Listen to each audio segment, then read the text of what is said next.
Bienvenidos estimados estudiantes, vamos a trabajar valores estandarizados y pruebas de normalidad en esta cápsula. Para hablar un poco de puntuación Z o valor estandarizado, vamos a tener en cuenta lo siguiente. Es el número de desviaciones estándar de un valor X que se encuentra por arriba o por debajo de la media. Lo vamos a calcular siguiendo la siguiente expresión. Esta la vamos a utilizar cuando tengamos una muestra y es tomar el valor o puntuación que me den, le resto la media de la muestra y lo divido entre la desviación muestral. Si contamos con elementos de toda una población, entonces a cada elemento le voy a restar la media de la población y lo divido entre la desviación poblacional. Voy a indicar acá, para cualquier valor de Z que encontremos, lo vamos a redondear a 2 espacios decimales. Para que se pueda entender un poco más el concepto de puntuación Z, nosotros vamos a realizar una reescalación, vamos a reescalar, lo podemos decir de esta forma, valores de X,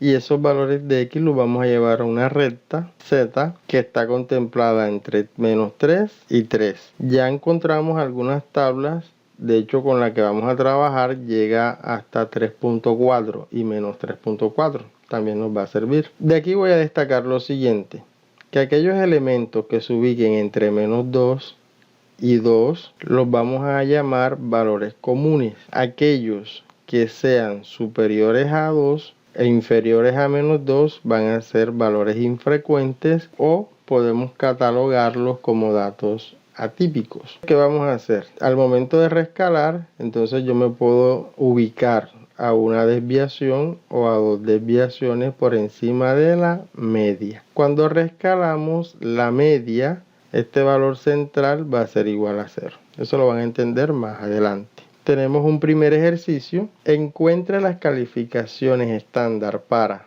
A, 92 y B, 72 respecto a una muestra de calificaciones de examen que tienen una calificación media de 75.9 y una desviación estándar de 11.1. Bien, ahora, ¿cuál de las dos fórmulas debo utilizar? ¿La poblacional o la muestral? Bueno, en este caso me están hablando respecto a una muestra, es decir, que debo utilizar la fórmula correspondiente a una muestra.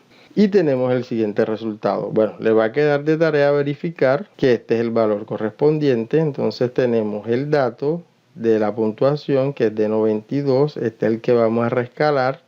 La media es de 75.9, la desviación es de 11.1 y haciendo la división encontramos este resultado. De tarea queda que lo verifique. La segunda observación, ahora tenemos 72 y estandarizando encontramos que es menos 0.35 aproximadamente. Y de esto podemos concluir para la calificación de 92, que es esta que está acá, como dio positivo.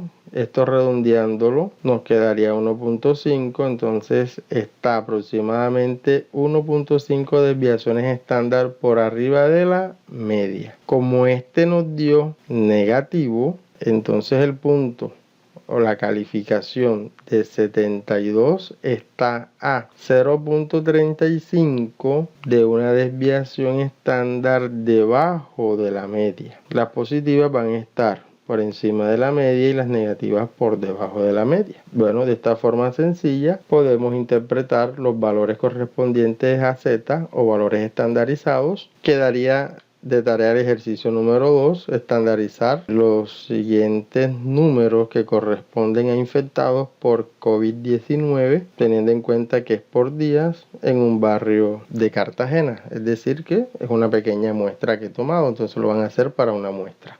Vamos a hablar un poco de la regla empírica para datos con una distribución normal. Esta regla empírica se ajusta a distribuciones de datos que se comportan de forma normal. Es decir, que el 68% aproximado de mis valores están dentro de una desviación estándar de la media. No se preocupe si no entendió. Ahora se lo voy a mostrar gráficamente para que lo entienda mucho mejor. Tengo que aproximadamente el 95% de los elementos de la distribución se ubican a 2 desviaciones estándar de la media. Y por último, que el 99.7% de todos los valores están dentro de 3 desviaciones de la media. ¿Sí? Vamos a ver la figurita para entender un poco lo que estamos analizando. Observen acá. El 68% se ubica aquí a una desviación.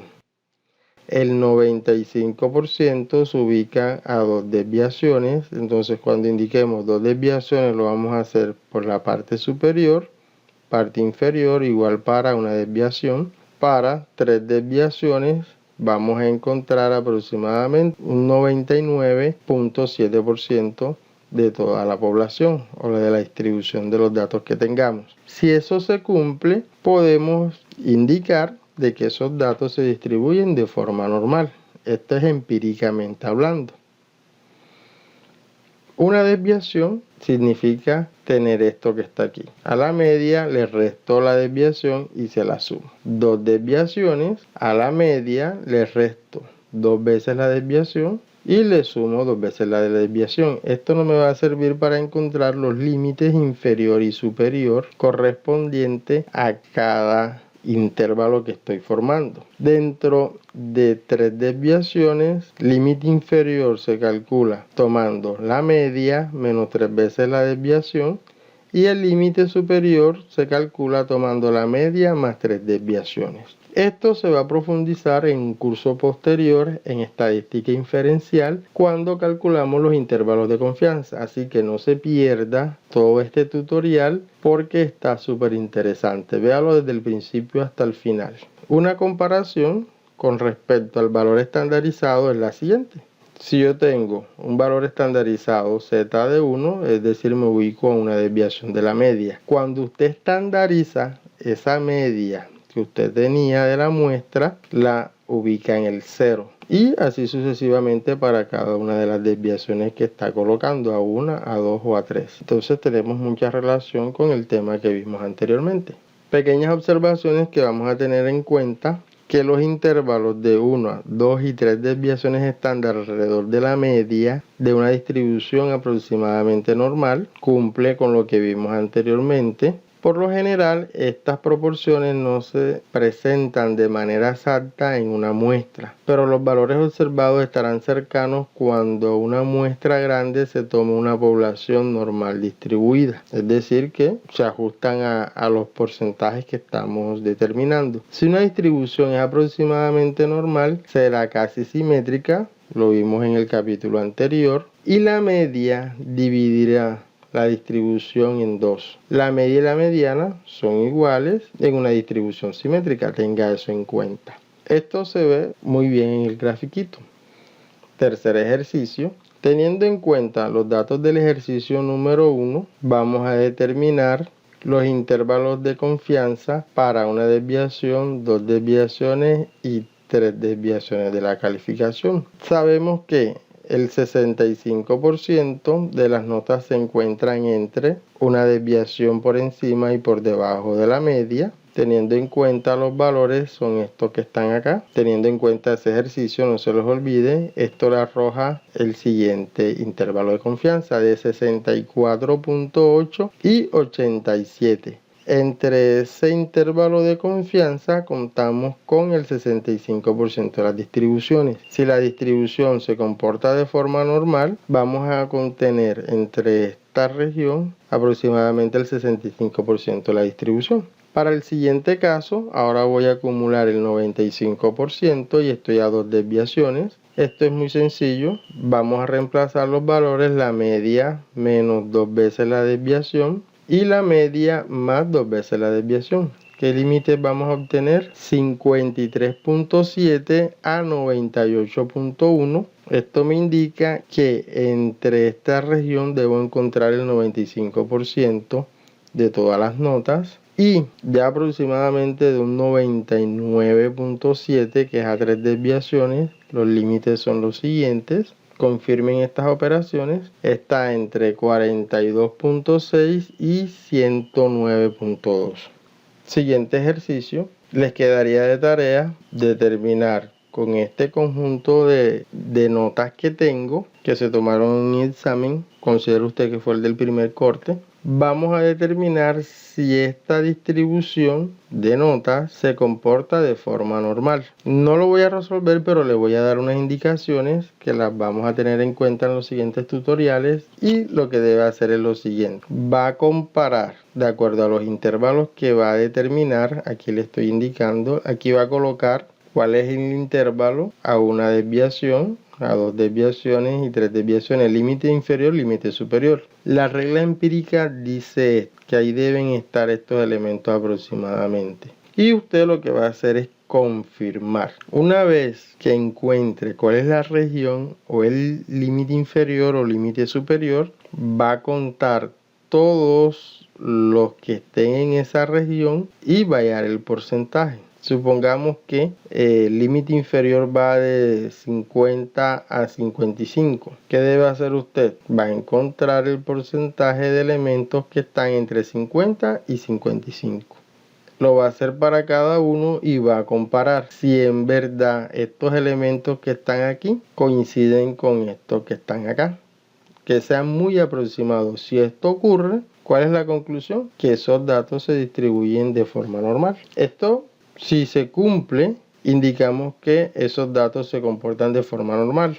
Podemos hallar una prueba de normalidad por el método gráfico. El anterior fue un caso que podemos tener en cuenta. La prueba de normalidad por método gráfico consiste en comparar los cuantiles de la distribución observada con los cuantiles teóricos de la distribución normal, teniendo en cuenta la misma media y la desviación para cada uno de los datos. Observación: cuanto más próximo estén estos datos a la recta diagonal, podemos indicar que esos datos se distribuyen de forma normal. Más adelante lo van a entender cuando les muestre el grafiquito. A este grafiquito le podemos llamar gráficos cuantil-cuantil o gráficos QQ.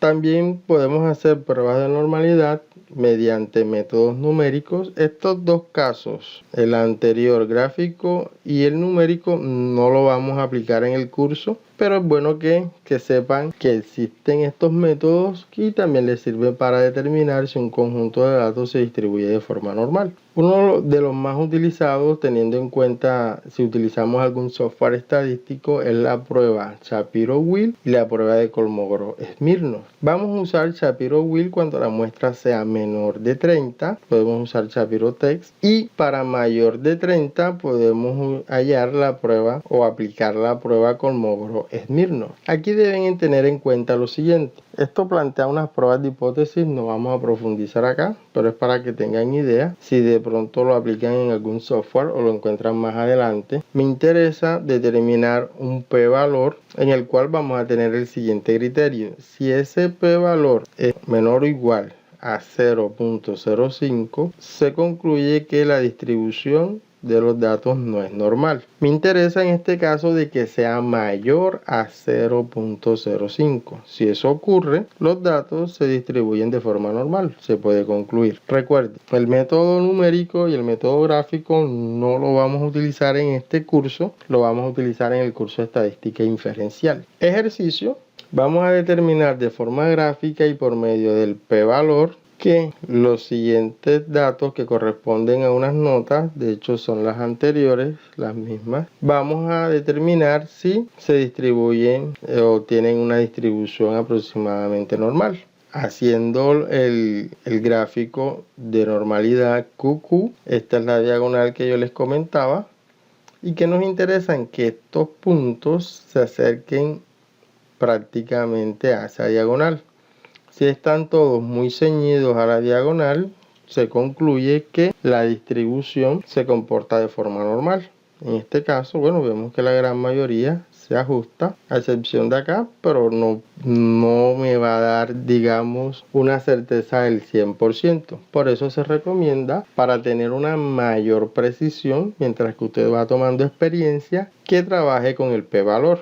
Con el p-valor, como las observaciones que tengo es mayor de 30, voy a usar Kolmogorov-Smirnov. En este caso voy a aplicar Lilfors, que corresponde a un valor ajustado de la prueba Kolmogorov-Smirnov con un valor de corrección muy interesante, y aquí me da el p-valor. El p-valor es 0.8699, es mucho mayor a 0.05, lo cual indica que esos datos se distribuyen de forma normal.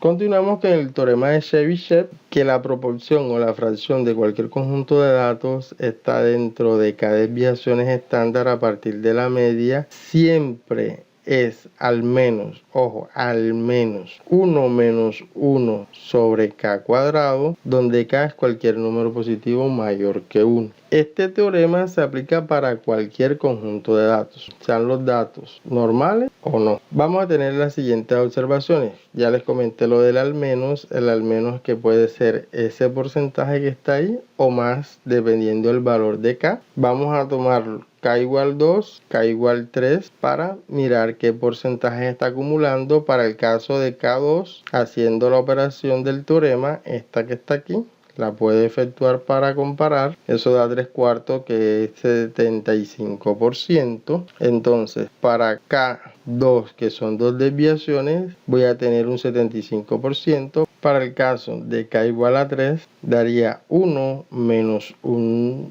noveno, ¿cierto? Que eso nos da 8 novenos y corresponde al 89%. Entonces, a 3 desviaciones, que es k igual a 3, voy a obtener al menos el 89% de la distribución. Gráficamente sería lo siguiente: a 2 desviaciones al menos vamos a tener el 3/4, al menos, es decir que puede abarcar mucho más. Y para el caso k igual a 3, tenemos aquí aproximadamente al menos el 89%, que están entre 3 desviaciones. Continuamos con el siguiente ejercicio. Se tienen los resultados de la prueba de resistencia física aplicada a los estudiantes de primer semestre. Sus resultados de la prueba aparecen a continuación y están en orden. Para estas observaciones que tenemos acá, vamos a determinar lo siguiente: si la distribución satisface la regla empírica, si cumplen el teorema de Chebyshev, y por último van a concluir si esas observaciones se distribuyen aproximadamente normal.